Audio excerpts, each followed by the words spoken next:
Assalamualaikum warahmatullahi wabarakatuh. Perkenalkan, nama saya Nida Fitriah dengan NIM 202100700065.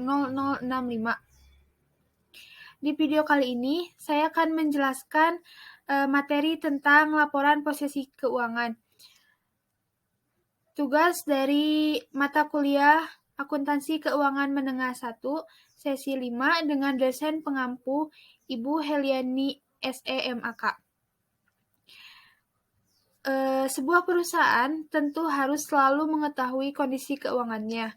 Oleh karena itu, tiap perusahaan biasanya memiliki laporan keuangan yang disusun secara berkala. Nah, salah satunya ialah laporan posisi keuangan. Untuk itu, saya akan menjelaskan dulu definisi dari laporan posisi keuangan. Nah, laporan posisi keuangan ini berisikan kondisi keuangan perusahaan yang mencakup harta atau aset, kewajiban atau liability, dan modal atau equity pada waktu-waktu tertentu dan disusun secara sistematis. Nah, pada kondisi tertentu juga, laporan keuangan ini juga disebut sebagai balance sheet atau neraca. Dalam posisi keuangan ini tercantum beberapa informasi yang disebut ada akun dan lain-lain. Nah, untuk penyusunan akun sendiri ini tidak dilakukan secara sembarangan, melainkan sesuai tingkat likuiditasnya. Nah, makin mudah dicairkan, maka semakin atas posisinya. Akun yang berada di urutan terbawah berarti memiliki tingkat likuiditas rendah. Kemudian selanjutnya, fungsi penyusunan laporan posisi keuangan. Nih, apa sih fungsi penyusunan laporan posisi keuangan ini? Jadi, apa kegunaannya gitu? Kegunaannya bagi sebuah perusahaan. Nah, secara garis besar, ada 3 fungsi utama laporan posisi keuangan ini. Yang pertama, untuk mengetahui kondisi keuangan perusahaan pada waktu-waktu tertentu. Nah, laporan ini memuat kondisi keuangan perusahaan dalam kurun waktu tertentu. Biasanya di hari akhir periode pelaporan gitu. Terus katakanlah ya periode akuntansi perusahaan Anda jatuh pada tanggal misalkan 31 Juni. Maka laporan keuangan akan berisi kondisi harta, kewajiban, dan modal perusahaan pada tanggal tersebut, pada tanggal 30 Juni tadi. Nah, yang kedua ada menjadi dasar analisis keuangan perusahaan. Nih, setiap perusahaan tentu perlu mengambil keputusan strategis ya demi kelangsungan usahanya. Nah, laporan posisi keuangan ini bisa dijadikan sebagai dasar pengambilan keputusan tersebut. Jumlah modal yang perlu dikeluarkan, anggaran yang perlu dikurangi atau ditambah, dan strategis bisnis lainnya bisa kita lakukan secara meninjau laporan posisi keuangan ini. Untuk selanjutnya, yaitu menjadi bukti pertanggungjawaban kepada investor. Nah, yang ini, laporan keuangan ini juga bermanfaat bagi investor ya. Laporan posisi keuangan ini juga bermanfaat bagi investor atau stakeholder kayak gitu, stakeholder ya, yang menanamkan uangnya di perusahaan kan, kayak investor kayak gitu. Nah, bermanfaat nih buat mereka gitu laporan ini. Dengan gimana sih gitu, bermanfaatnya apa sih untuk mereka, untuk investor posisi laporan posisi keuangan ini. Nah, dengan mengamati laporan keuangan ini, maka si pihak investor dapat menganalisis keuangannya atau keuangan perusahaan dan kemudian mengambil keputusan terkait dana yang mereka investasikan kayak gitu. Terus ada juga nih selanjutnya unsur dari laporan, ya maaf itu typo saya ketiknya. Unsur laporan posisi keuangan. Nih. Yang pertama ada aktiva atau aset. Nih, di sini komponen pertama adalah aset ya, atau harta. Aset ini merupakan kekayaan yang dimiliki perusahaan, termasuk ya, jadi aset ini juga merupakan kekayaan yang dimiliki perusahaan, termasuk seluruh entitas di dalamnya. Nah, beberapa entitas yang termasuk sebagai aset atau atau harta adalah salah satunya kas, piutang, aset tetap, serta biaya yang dibayarkan di muka. Dalam laporan ini aset tetap ditampilkan sesuai dengan nilai bukunya kayak gitu. Yang selanjutnya yaitu kewajiban atau liability ya.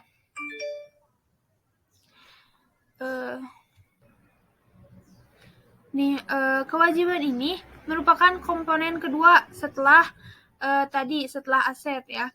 Komponen ini merujuk pada segala sesuatu yang menjadi tanggungan perusahaan, baik dalam jangka panjang maupun dalam jangka pendek. Contohnya apa sih? Contohnya itu adalah kewajiban yang masuk dalam komponen keuangan adalah tanggungan utang kepada pihak ketiga serta pendapatan yang diterima di muka. Yang ketiga ada ekuitas nih. Ekuitas ini komponen terakhir ada yaitu ekuitas ini adalah komponen yang ketiga ya. Pada dasarnya nih komponen ini merupakan sejumlah modal bisnis yang digunakan perusahaan dalam menjalankan kegiatan usahanya. Jadi contoh ekuitas nih adalah modal yang disetorkan investor kepada perusahaan serta laba ditahan.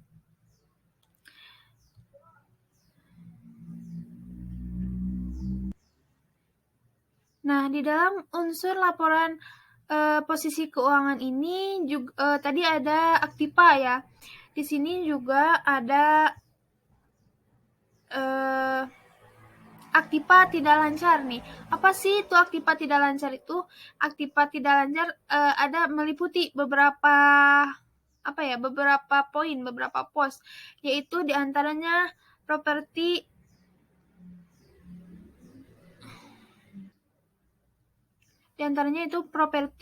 pabrik dan peralatan. Nah, ini tuh jenis aktiva yang berumur panjang dan bersifat tahan lama ya, yang digunakan dalam aktivitas operasional perusahaan. Yang kedua ada investasi jangka panjang. Investasi jangka panjang disajikan dalam neraca tepat di bawah aktiva lancar, kayak gitu. Terus selanjutnya ada aktiva tak berwujud. Nah, aktiva tak berwujud ini tidak termasuk ke dalam instrumen keuangan karena dia tidak memiliki substansi fisik ya. Aktiva tak berwujud ini meliputi paten, hak cipta kayak gitu. Terus lagi ada dan aktiva lainnya. Nah, pos-pos yang termasuk aktiva lainnya ini meliputi biaya-biaya dibayar di muka seperti kayak biaya pensiun, piutang jangka panjang, pajak penghasilan yang ditangguhkan kayak gitu dan lain-lain. Nah, yang selanjutnya juga ada aktiva lancar. Selain ada aktiva tidak lancar, di sini juga ada aktiva yang aktiva lancar ya. Selain tadi dari aktiva tidak lancar, di sini juga ada aktiva lancar. Nah, aktiva lancar juga merupakan kas dan bentuk aktiva lainnya yang diharapkan akan dapat dikonversikan menjadi kas gitu, dijual atau dialokasikan dalam 1 tahun berjalan atau 1 periode akuntansi. Nah, di sini juga ada aktiva lancar meliputi beberapa poin yang beberapa pos, diantaranya itu persediaan. Untuk menyajikan persediaan di laporan posisi keuangan ini, dasar penilaiannya yaitu mana yang paling rendah antara biaya atau harga pasar gitu. Dan metode penetapan harganya seperti FIFO atau LIFO dalam neraca menurut urutan likuiditasnya gitu. Aktiva lancar juga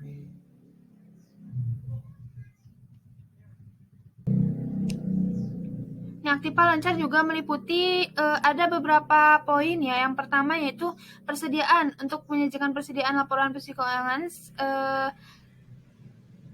seperti yang sudah saya tadi jelaskan ya. Yang selanjutnya yaitu piutang. Nah, piutang ini setiap piutang yang digunakan sebagai jaminan atau antisipasi piutang ya yang tak tertagih harus diidentifikasikan secara jelas gitu. Dan yang selanjutnya yaitu biaya dibayar di muka. Nah, biaya dibayar di muka ini adalah pengeluaran yang telah dilakukan untuk manfaat yang akan diterima dalam 1 tahun atau siklus operasi. Kayak gitu. Dan selanjutnya ada juga investasi jangka pendek. Nah, investasi jangka pendek dalam hal ini investasi dalam sirkulasi utang dan ekuitas harus dilaporkan sebagai aktiva lancar dan dikelompokkan. Nah, di sini ada dikelompokkan dalam 3 klarifikasi untuk tujuan pelaporan yang terpisah kayak gitu. Nah, yang poin terakhir yaitu kas. Umumnya kas itu terjadi atas uang tunai dan giro ya. Kas atau dalam bentuk mata uang ini adalah seluruh aktiva yang liquid dan dapat direduksi gitu, atau alat pertukaran yang dapat diterima bank atau disimpan. Nah, untuk selanjutnya yaitu ada bentuk-bentuk laporan posisi keuangan. Laporan posisi keuangan ini memiliki beberapa bentuk yang berbeda, tetapi isi dan detailnya itu di dalamnya sebenarnya hampir sama satu sama lain gitu. Tetapi hanya perlu menyesuaikan dengan jenis transaksi perusahaan dan banyak transaksi yang terjadi dalam bisnis yang bisnis kalian gitu ya. Hal ini juga memudahkan kalian ya untuk memilih mana bentuk yang sesuai dengan jenis perusahaan, sehingga proses membuat neraca saldonya juga akan semakin mudah gitu. Nih, yang pertama adalah neraca bentuk skontro. Nih, apa sih itu neraca bentuk skontro? Nih, neraca bentuk skontro itu adalah bentuk laporan keuangan yang memisahkan antara aktiva di posisi kanan dan pasiva di posisi kiri, kayak gitu. Jika kalian ingin membuat laporan dengan bentuk skontro ini, maka perlu memisahkan sisi kanan dan sisi kirinya. Di sisi kanan dapat mengisi dengan akun modal dan kewajiban, sedangkan di sisi kiri dapat diisi dengan akun yang masuk kategori aktiva perusahaan. Nah, di sini contohnya sudah saya sandingkan. Ini dari bentuk skontro ya. Yang selanjutnya ada bentuk stafel. Nih, bentuk stafel ini adalah bentuk yang disusun memanjang ke bawah dan saldo diletakkan pada bagian samping di kolom debit dan kredit. Gitu. Perlu diingat nih bahwa aktiva perusahaan terdiri dari aktiva lancar dan aktiva jangka panjang. Nah, semuanya dimasukkan ke dalam kolom di sisi kiri. Gitu. Aktiva lancar ini adalah aset perusahaan yang dapat dikonversi menjadi uang tunai dalam 1 tahun atau kurang gitu. Misalnya seperti uang tunai, surat-surat berharga, piutang usaha, bahan persediaan dan lain-lain kayak gitu. Nah, sedangkan ada juga nih aktiva itu ada sedangkan aktiva jangka panjang adalah aset perusahaan yang dapat dikonversi menjadi uang dalam waktu 1 tahun atau kurang. Misalnya adalah investasi jangka panjang, aset tetap, dan aset tidak terwujud. Gitu. Nah, ini ya contohnya sudah saya sandingkan juga di pinggirnya. Jadi ini bentuk dari staffel kayak gitu ya. Nah, mungkin cukup sekian yang dapat saya jelaskan di materi kali ini. Untuk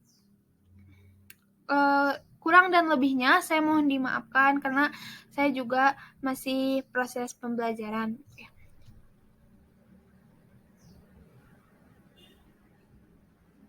Terima kasih. Wassalamualaikum warahmatullahi wabarakatuh.